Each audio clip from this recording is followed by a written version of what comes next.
Na verdade, para mim é mais uma reunião de informação e discussão de matérias tão relevantes que estão no topo dos interesses nacionais. Eu agradeço ao professor Pedro, parabenizo pela iniciativa e, através dele, aos demais componentes da mesa. Bem, eu sou advogada e eu milito na área eleitoral. Então, o meu conhecimento é conhecimento de campo. Eu costumo me deparar com muitas situações diferentes em relação ao processo eletrônico de votação. Eu já trabalhei no Brasil quase em todas as regiões e eu sinto uma dificuldade muito grande em exercer a advocacia diante de um modelo de processo eletrônico que nos foi imposto pela Justiça Eleitoral. Então, além de fazer o trabalho de fiscalização e auditoria, eu também estudo muito o processo. Eu procuro acompanhar, na medida do possível, todos os atos administrativos que a Justiça Eleitoral pratica. E eu devo confessar que ela nunca me decepciona. A todos os momentos que eu fui buscar informação, eu tive assim, surpresas não muito agradáveis. Então, eu gostaria de compartilhar isso com vocês hoje. Eu tenho duas questões aqui, eu separei a minha palestra, voltada especificamente para a biometria, e ela vai abordar duas questões. A ilegalidade da entrega dos dados pelos eleitores para a Justiça Eleitoral. É uma obrigatoriedade, só que eu tenho para vocês a legislação eleitoral dizendo que não existe essa obrigatoriedade. E a segunda, eu vou colocar algumas situações para vocês e vocês vão decidir, cada qual de acordo com a sua consciência, para que serve, qual o objetivo da biometrização do processo eleitoral. Então, aqui eu dividi no item a propaganda institucional da Justiça Eleitoral, que é no sentido, e todos vocês já devem ter visto, eu posso mudar de cara, eu posso fazer outros personagens, eu posso isso ou aquilo, mas eu não posso mudar a minha biometria. Então, dessa forma, eu vou ser identificado e vou poder votar nas próximas eleições. Então, a Justiça Eleitoral, numa propaganda maciça, ela está dizendo que a biometrização do processo ela tem a ver com o aprimoramento do sistema eleitoral, impedindo que um eleitor vote por outro. Só que eu tenho provas aqui, coletada durante o trabalho que eu já faço para investigar o processo eleitoral, que talvez, essa é a minha opinião, eu vou tentar passar isso para vocês tomarem a decisão. O processo de biometrização ele tem vindo para unificar o banco de dados dos brasileiros, tornando as informações acessíveis às instituições públicas e privadas e às pessoas físicas, incluindo agentes estrangeiros. Então, eu vou começar a minha explanação mostrando para vocês como se iniciou o processo de biometrização no Brasil. Como o professor Pedro já adiantou, isso começou em 2005, com o ministro Carlos Veloso. Ele veio de uma forma, assim, para mim, assustadora, dizendo que iria implantar um projeto monstro, um projeto de cadastro eleitoral que teria por consequência, teria por objetivo impedir que um eleitor votasse pelo outro. Só que nós devemos lembrar, e aqui eu vou fazer um parênteses, que até 1986 o título de eleitor ele tinha foto. E numa decisão única, unilateral da Justiça Eleitoral, essa foto foi tirada, Para nós que militamos na área do direito eleitoral, isso foi terrível. Por quê? Os candidatos, eu não sei se por natureza, por desonestidade, por necessidade de se eleger, eu não vou fazer nenhuma questão de mérito aqui, mas eles pegavam os títulos e pediam para outras pessoas irem votar. Eu vi isso em muitos estados. E eu sentia que a culpa era totalmente da Justiça Eleitoral. Por quê? Antes disso, era cara crachá. Depois de nós ficarmos sem a foto, o mesário ele tinha simplesmente um papel com dados de eleitores e ele não tinha nenhuma foto para identificar essas pessoas. Então, a partir de 2005, a Justiça Eleitoral quis corrigir essa falha dela, tá? Que não teve nenhuma participação de nenhum outro órgão. Então, ela começou a criar a biometrização. Então, o ministro Veloso, Carlos Veloso, de uma forma assodada, ele disse que ia implementar a biometrização no Brasil. Ele criou um grupo de trabalho em novembro de 2004. E nessa reunião que ele fez, nesse seminário que ele fez em abril de 2005, ele tornou público que ele iria biometrizar todo o processo e queria dar um documento de identidade para muitos eleitores que ainda não tinham carteira de identidade, etc., etc.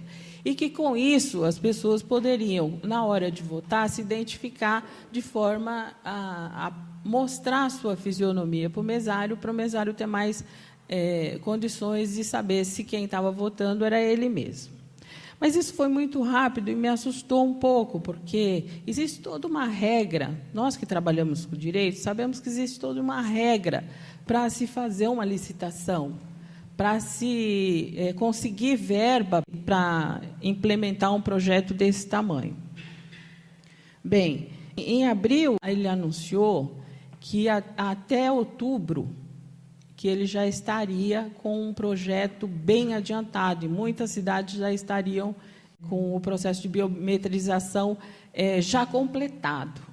Eu me assustei e procurei saber se existia, se todas as normas da Lei 8666, que fala da licitação, se elas estavam sendo cumpridas. Aí eu comecei a estudar esse processo, que era a primeira fase da biometrização eleitoral. Em 4 de abril, só existiu o projeto básico. E o projeto básico que eu vou mostrar para vocês, ele era assim, voltado a ter tecnologia americana com interação com o FBI. Então, eu fui procurar o projeto básico para a licitação da primeira etapa de 2005, que o ministro Carlos Veloso tinha falado que ia implantar até dezembro. O que me assustou bastante foi que eles estavam pedindo um software específico, que era um software homologado pelo FBI. E era um software que estava sendo utilizado pela Polícia Federal. E, dentro do TSE, como eu trabalho muito dentro do TSE, eu descobri que eles teriam um intercâmbio de dados entre a biometrização da Justiça Eleitoral com os dados que estavam sendo colhidos pela Polícia Federal na identificação para o título eleitoral. Então, esse software, mais para frente vocês vão saber, ele é um software sofisticadíssimo na hora de identificar a fisionomia e a biometria das pessoas. E ele foi comprado única e exclusivamente para satisfazer uma compatibilidade de dados com a Polícia Federal. Quanto à biometria, é esse o sentido. Quanto à foto, nós tínhamos no projeto de licitação da primeira etapa, de uma foto de alta resolução, e que essa foto, segundo o ministro Veloso falou, que eu escutei, eu estava presente, que ela serviria ela iria no título de eleitor. Então, na verdade, falei, bom, de uma coisa, do pior o melhor, que nós vamos ter de novo a foto no título de eleitor. Então, essa propaganda que a Justiça Eleitoral fez em cima dessa licitação. Lembrando para vocês que só existia esse projeto, fundamentando-se no princípio da economicidade dos recursos públicos, uma vez que o Ministério da Justiça já investiu consideráveis recursos financeiros em seu projeto.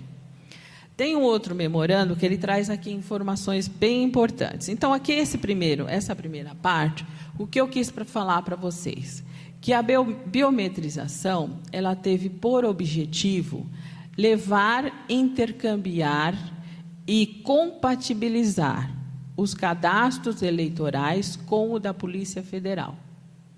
Tá? Então, quando vocês entregarem os dados de vocês lá, vocês podem ter certeza que esses dados vão estar compatíveis com os dados que a Polícia Federal está capturando. Tem um outro memorando aqui, também da STI. Com base nos argumentos expostos, esse memorando aqui, eles dizem, houve uma discussão, se não teria numa empresa brasileira forma de criar um software que pegasse os dados e que esses dados não pudessem ser compartilhados com a Polícia Federal, que eles servissem unicamente para o recadastramento eleitoral e não criminalizasse todos os eleitores brasileiros, que não seria uma criminalização, mas seria compatibilizar e deixar pronto para e em condição de. Então, essa empresa, ela veio e disse, olha, não teria uma empresa brasileira que tivesse essa qualidade de software e que pudesse fazer essa captura de informações sem que houvesse um software homologado pelo FBI? Então, eles responderam.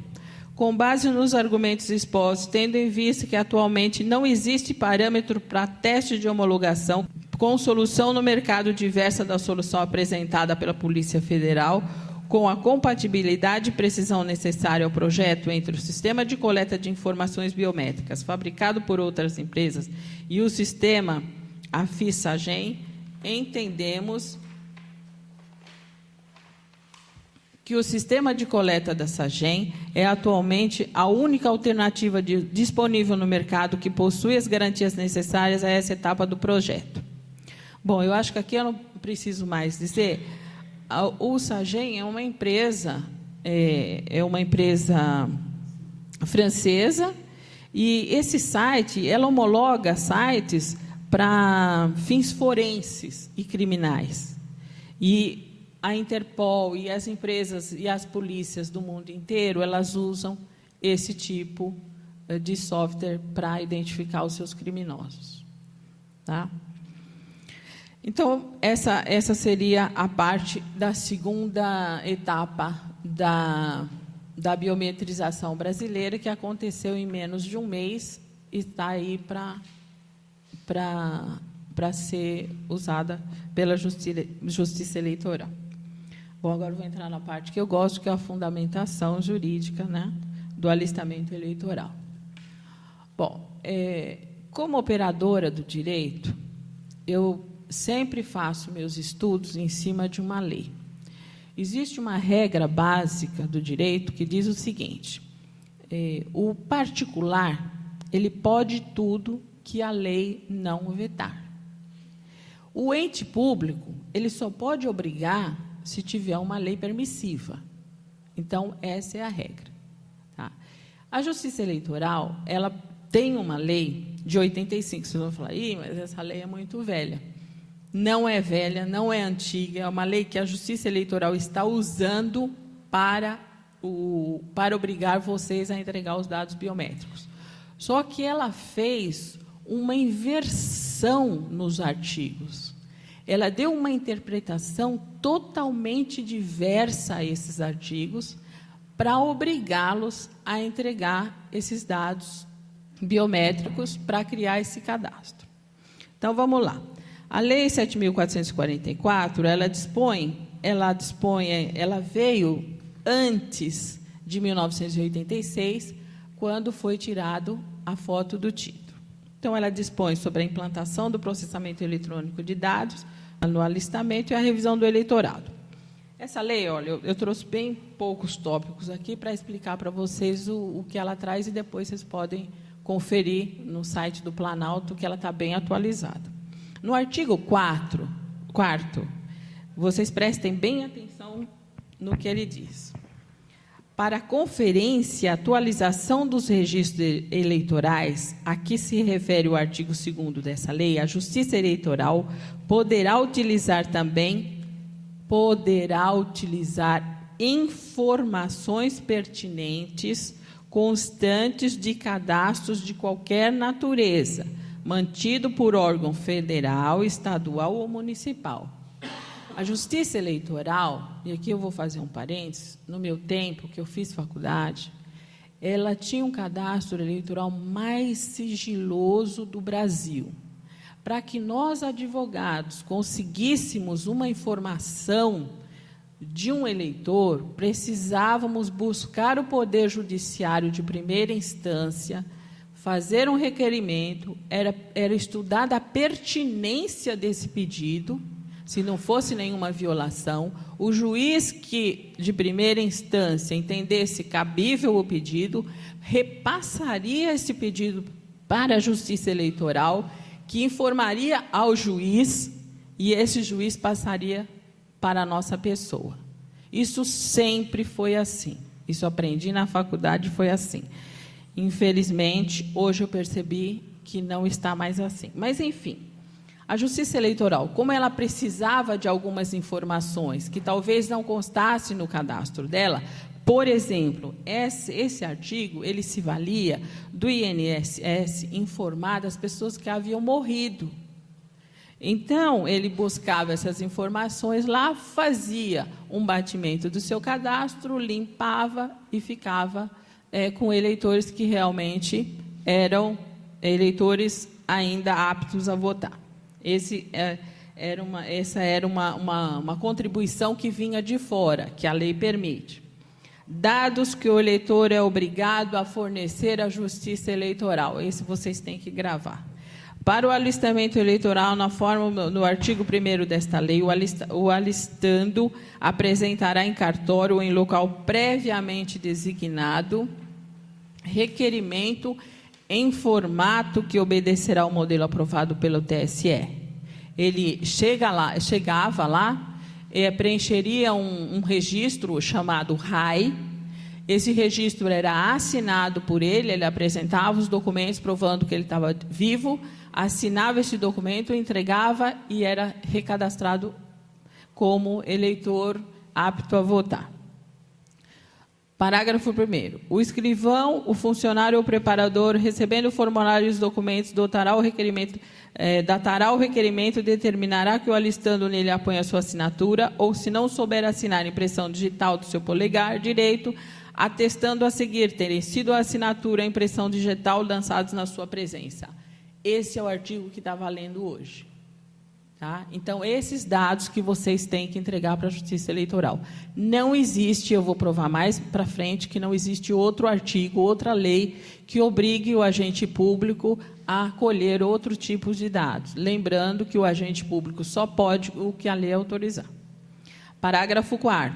Para o alistamento, na forma deste artigo, é dispensada a apresentação de fotografia do alistando. Está escrito aqui. Obrigatoriedade de sigilo dos dados do eleitor. Isso vocês guardem para o final, que eu tenho uma notícia bem interessante, bem engraçada também. Obrigatoriedade de sigilo dos dados do eleitor. Como eu disse para vocês, os dados do eleitor, eles são sigilosos. Por quê? Eu já vi em muitos estados eleitores se digladiando por conseguir uma relação de eleitores com número de títulos.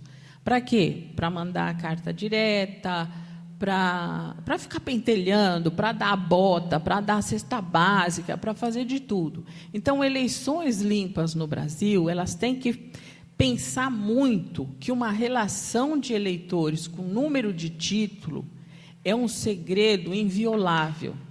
Tá? É o sigilo do voto em si. É a aplicação do artigo 14 da Constituição Federal. Muito bem, voltando aqui. Obrigatoriedade de sigilo dos dados do eleitor. O Tribunal Superior Eleitoral baixará as instruções necessárias para a execução dessa lei, especialmente para definir. Isso aqui a lei está autorizando o tribunal a expedir instruções. 1. A administração e a utilização dos cadastros eleitorais em computador exclusivamente pela Justiça Eleitoral. A Justiça Eleitoral é proibida de compartilhar dados com quem quer que seja. Ela não pode usar os dados dos eleitores para criar um cadastro único, porque a lei proíbe. E por que a lei proíbe? Uma coisa que o professor Pedro falou, que tem que ser aqui, mais uma vez, aventada. Uma pessoa que tem interesse em ir à Caixa Econômica, fazer um cadastro, ela pode ser identificada biometricamente.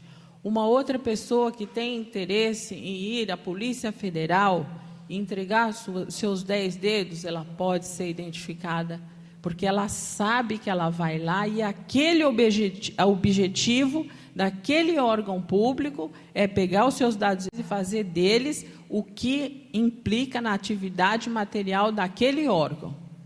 O eleitor que for até a Justiça Eleitoral entregar os seus dados, ele só pode ter os seus dados utilizados para votar. Esta é a obrigação legal.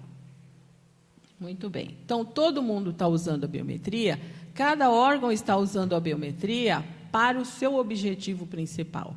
Agora, no final, eu vou perguntar, a Justiça Eleitoral está usando a biometria para a sua finalidade fim, ou ela está usando para intercambiar informações? Mais uma vez.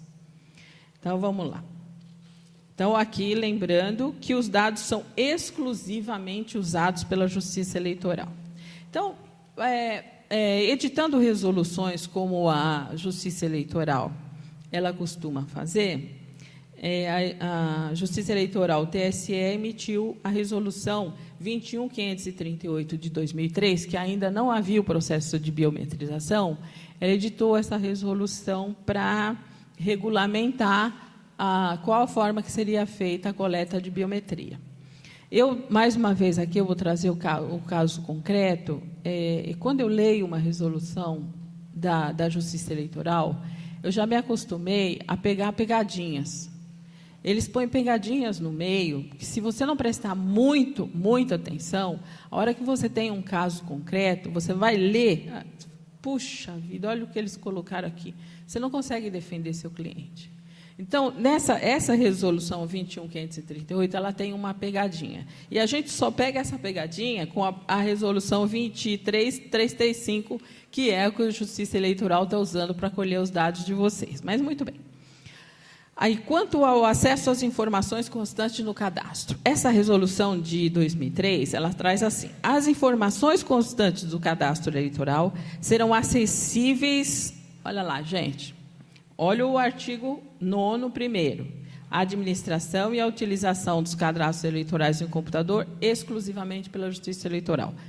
A resolução diz o seguinte, artigo 29, as informações constantes do cadastro eleitoral serão acessíveis às instituições públicas e privadas. Privadas. Se partido político pegar esses dados eleitorais, vão fazer uma festa boa nas eleições, tá? Vamos para frente. E as pessoas físicas? Eu não consegui pegar ainda o que seriam essas pessoas físicas, mas elas também vão ter direito, na forma dessas resoluções. Esse é o artigo 29. Aí eles põem: em resguardo à privacidade do cidadão, não se fornecerão informações de caráter personalizado, constantes do cadastro eleitoral. Consideram-se, para os efeitos desse artigo, como informações personalizadas, relação de eleitores, acompanhadas de dados pessoais, filiação, data do nascimento, profissão, estado civil, escolaridade, telefone e endereço. Mas tem exceção. Excluem-se da proibição do que cuida o parágrafo 1º os pedidos relativos a procedimentos previstos na legislação eleitoral e os formulados. Então, esses aqui estão fora, pode entregar. Por entidades autorizadas pelo TSE, desde que exista reciprocidade de interesse. Olha a lei que eles citam. Não é uma lei antiga, eu li para vocês essa lei, é a lei que está vigindo. É a lei de 85, que diz que o cadastro eleitoral é exclusivo da Justiça Eleitoral. Então, nós não estamos falando de uma lei ultrapassada. Muito bem. Aí, nós fizemos alguns questionamentos para eles, e aí vocês vão ver como é que está a pegadinha. Eles editaram a resolução 23335, que é a que mais se aplica à coleta de dados biométricos, e o artigo 9º diz: serão consideradas de caráter personalizado, para efeito do disposto nesse parágrafo, as informações relativas a documento de identidade e cadastro de pessoa física, fotografia, impressão digital e assinatura digitalizada do eleitor. Só que eles não cancelaram a exceção, e aí está a pegadinha. Tá? A exceção diz o quê? Que podem ser pedidos, não se inclui nessas informações as solicitações solicitadas por entidades autorizadas pelo TSE, desde que existam reciprocidades. Eu vou provar para vocês que eu estou falando a verdade. Muito bem. Então, o que acontece? A Justiça Eleitoral, ela tem uma lei que obriga ela, que é o natural, que obriga ela a usar esse cadastro única e exclusivamente para fazer um eleitor votar. Mesmo assim, ela usa um software que exige alta resolução para poder capturar essas informações e exige também que vocês entreguem esses dados sem a menor condição de reagir, a não ser juridicamente. Muito bem. Dentro dessas normas, existia até 2011 o artigo 5º da Lei 12.034, que permitia, no artigo 5º, que houvesse a coleta biométrica. Essa lei ela foi votada no bojo da reforma eleitoral. E ela dizia o seguinte, o artigo, ela propunha uma auditoria do processo eleitoral, independentemente do software. Por quê? Todas as pessoas que foram até o TSE, até hoje, todos esses anos, tentar fazer uma fiscalização do processo eletrônico de votação, não conseguiu. O processo ele se dá em 9 etapas, muito caras, e, ao final, você ainda não consegue garantir que o software que está rodando na urna é o mesmo software que foi homologado pela Justiça Eleitoral.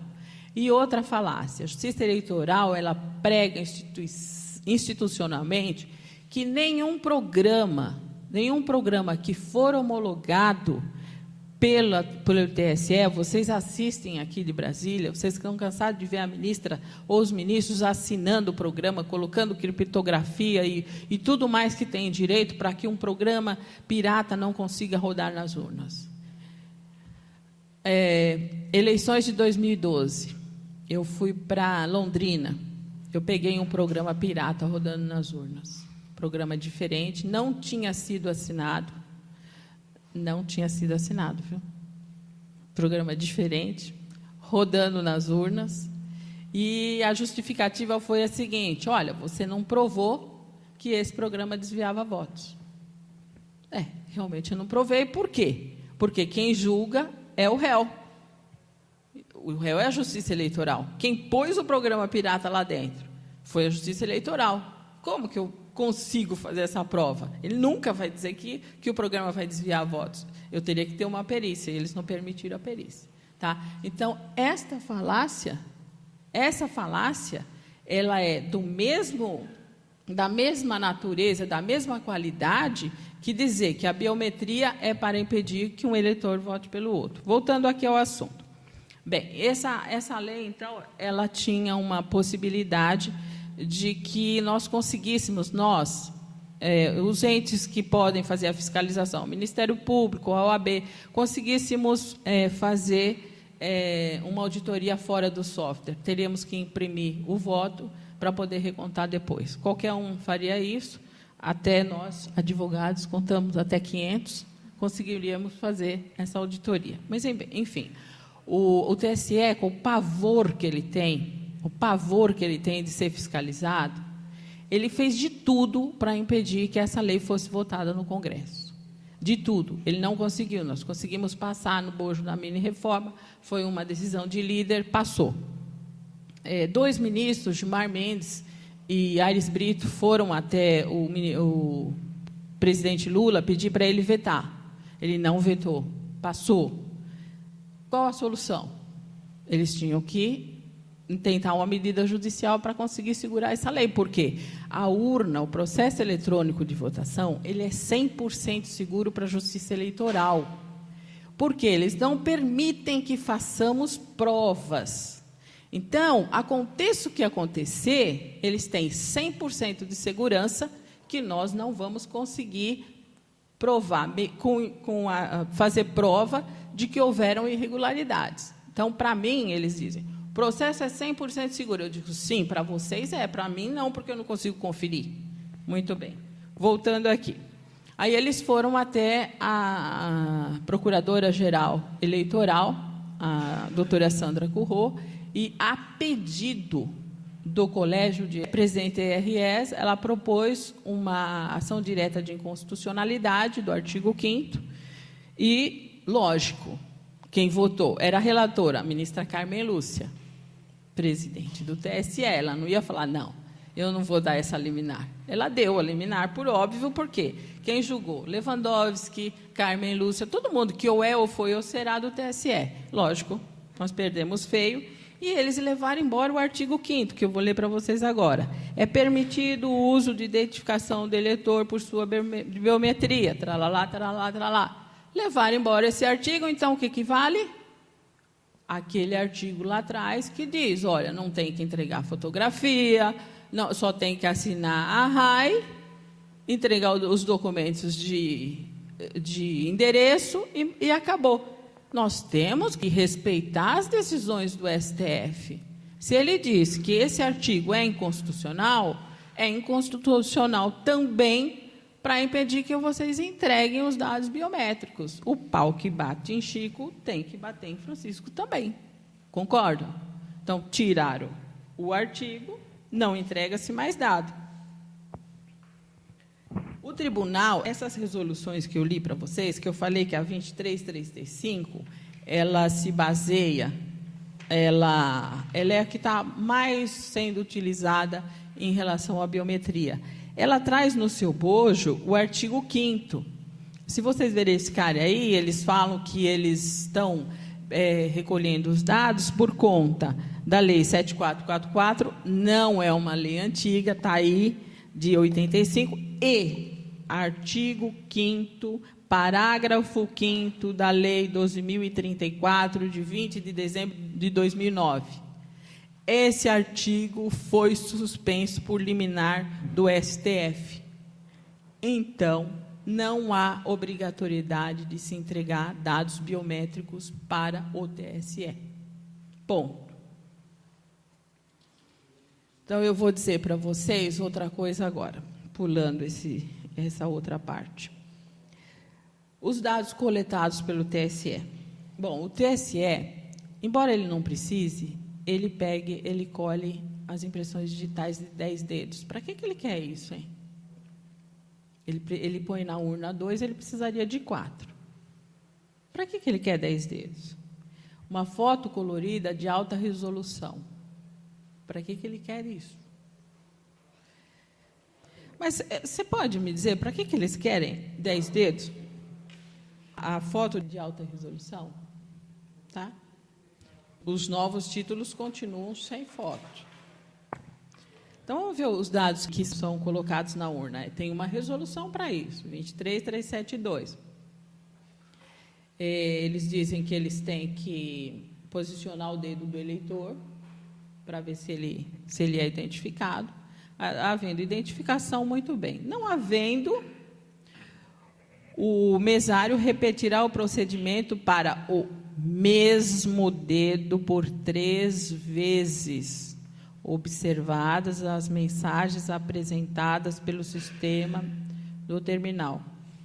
Persistindo, lembre-se do código que o professor disse, ele coloca um código e libera a votação.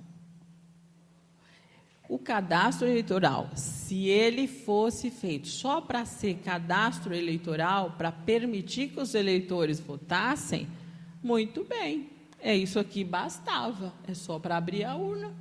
Abrir a urna, muito que bem. Só que a Justiça Eleitoral está com os 10 dedos dos eleitores e uma foto de alta definição. Bom, aí vão dizer, não, mas a foto de alta definição, ela consta do caderno de votação. Consta, sim, mas é uma foto 2x2 em preto e branco. Tá? Não é essa foto de alta resolução. Então, a Justiça Eleitoral está coletando dados que ela não precisa para ela repassar para alguém. Então, agora eu vou passar para a quebra do sigilo dos dados coletados. Então, voltando ao artigo 9º da Lei 7444, que não é uma lei antiga, a administração e a utilização dos cadastros eleitorais em computador, que ela pode regulamentar, exclusivamente pela Justiça Eleitoral. Tá? Notícia veiculada pelo TSE dá a verdadeira finalidade do recadastramento eleitoral. Qual seria? Unificar os dados dos cadastros de brasileiro. Gente, quem precisa dos cadastros de brasileiro tem que ir ao TSE. Por quê? Se nós formos ao INSS, qual é o público que procura o INSS? Se nós formos à Caixa Econômica Federal, qual é o público que procura a Caixa Econômica Federal? Então, isso não interessa para ninguém. Interessa o cadastro biométrico da Justiça Eleitoral, porque ele é completo. Tá? Então, vamos ler o que o TSE falou para o Ministério da Defesa em 2011. O objetivo do convênio é estabelecer proposta para colaboração técnica e o intercâmbio de conhecimento, informações e dados, experiências, de forma a assegurar parceria para o desenvolvimento e implementação de ações que possibilitem aos cidadãos brasileiros a realização dos alistamentos militar e eleitoral. Esta não é a função precípua da Justiça Eleitoral. Nós estamos dando os nossos dados para serem criminalizados no estado policialesco. A condição básica é essa. O presidente do TSE esclareceu que a assinatura do convênio é o primeiro passo para uma futura unificação dos dados cadastrais. O ministro destacou ainda que a Justiça Eleitoral tem o maior cadastro atualizado sobre os brasileiros, pois é atualizado a cada 2 anos. E tralalá, tralalá, tralalá. Vocês lembram ainda daquilo que eu falei, que era para impedir um eleitor para votar pelo outro? Está longe, né? Bom, tem mais. Departamento de Polícia Federal. Outro extrato. Extrato de cooperação técnica firmado entre o TSE e o Ministério da Justiça, cujo objetivo é a coleta de dados biométricos, impressão digital dos 10 dedos, fotografia, atualização de cadastro nacional dos eleitores nos municípios. Está vigindo ainda esse. Sistema Nacional de Prevenção e Combate à Lavagem de Dinheiro. Esse convênio do Ministério da Justiça, ele levou a ser utilizado também o cadastro para um Sistema Nacional de Prevenção de Combate à Lavagem de Dinheiro, que é uma parceria também com o governo americano.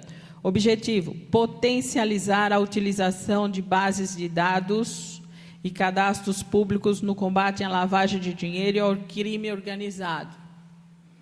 Meta 8, obter junto ao TSE o acesso ao cadastro eleitoral para os órgãos públicos que atuam no combate à lavagem de dinheiro. O TSE está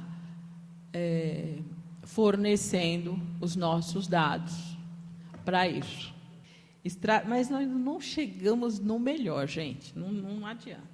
Extrato de cooperação técnica. Quem que é esse aqui? Ministério das Relações Exteriores. Objetivo: compartilhamento de dados do Cadastro Nacional de Eleitores com o Sistema de Controle de Emissão de Documentos de Viagem. Isso aqui tem Brasil, Inglaterra, México. É um contrato que tem muitos países envolvidos. Tá? E os nossos dados estão nesse daqui também.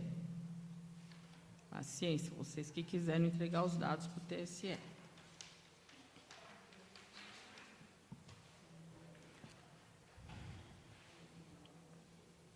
Esse decreto com o Ministério, ele veio regulamentar o decreto 5639/2005.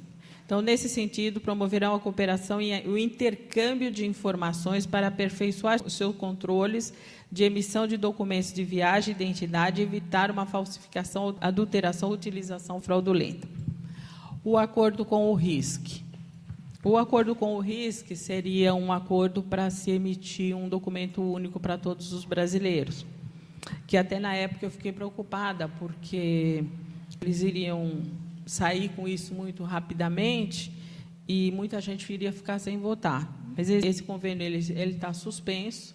Tem uma pessoa aqui que poderia esclarecer melhor, eu não sei se ele vai querer falar, mas a função precípua do RISC era dar documentos de identificação civil. O nosso cadastro está servindo para identificação, intercâmbio de informações militares e criminais. Então, eu não sei se o RIC vai querer entrar nessa.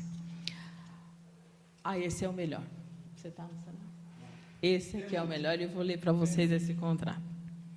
Acordo de cooperação técnica com uma empresa privada. O TSE assinou dia 23/7, virou uma bagunça perfeita. Ele assinou um acordo de cooperação técnica, que eu tenho ele aqui, entre o Tribunal Superior Eleitoral e a Serasa. Então, para uma execução, para uma empresa privada que vende os dados, porque cada acesso que os clientes da Serasa têm a essa base de dados, eles pagam R$ 6,00. Se você não quiser imprimir. Se você quiser imprimir, você paga R$ 7,00.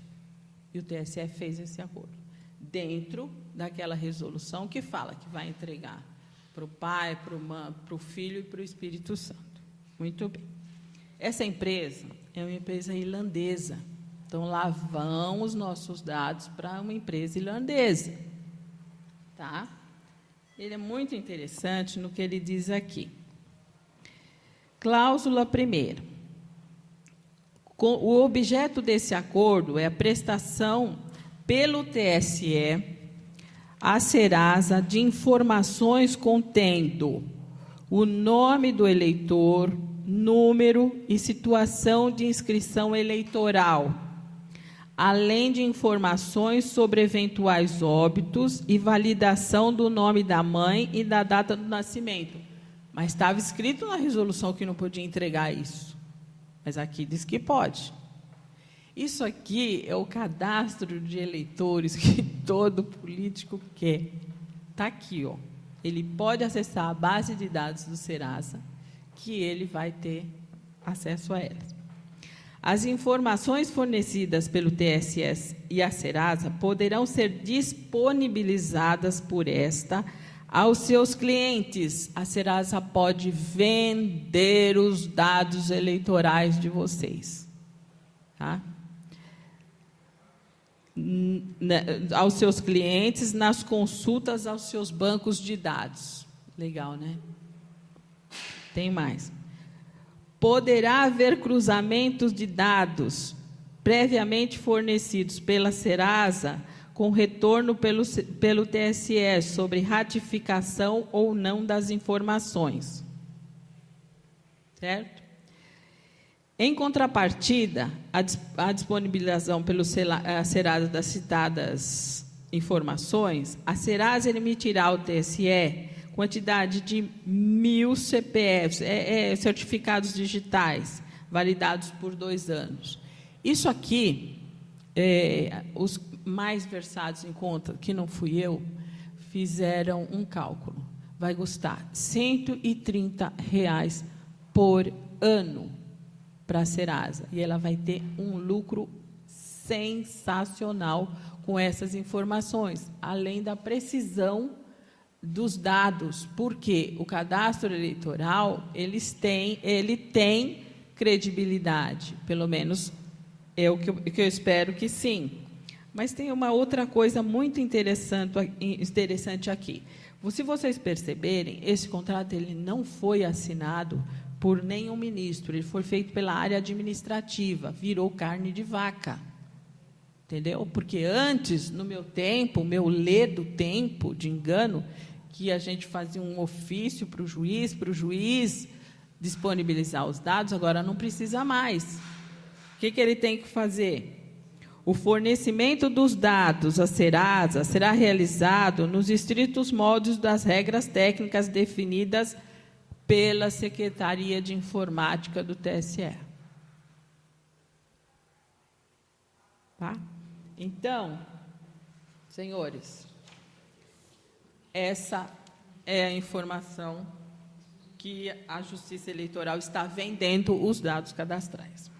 Agora, por último, aqui, indo para o final da minha fala, o que a Justiça Eleitoral tem um convênio com a Polícia Federal é inequívoco, tá? Isso existe, foi feito pelo Ministério da Justiça, etc. Agora, eu queria fazer aqui uma comparação entre uma publicação que saiu do Bob Fernandes, que ele disse que o FBI ele tinha uma participação muito grande aqui nessa data que aconteceu todos esses eventos. E ele, inclusive, ele criou a ADEA, que hoje é uma divisão de antiterrorismo.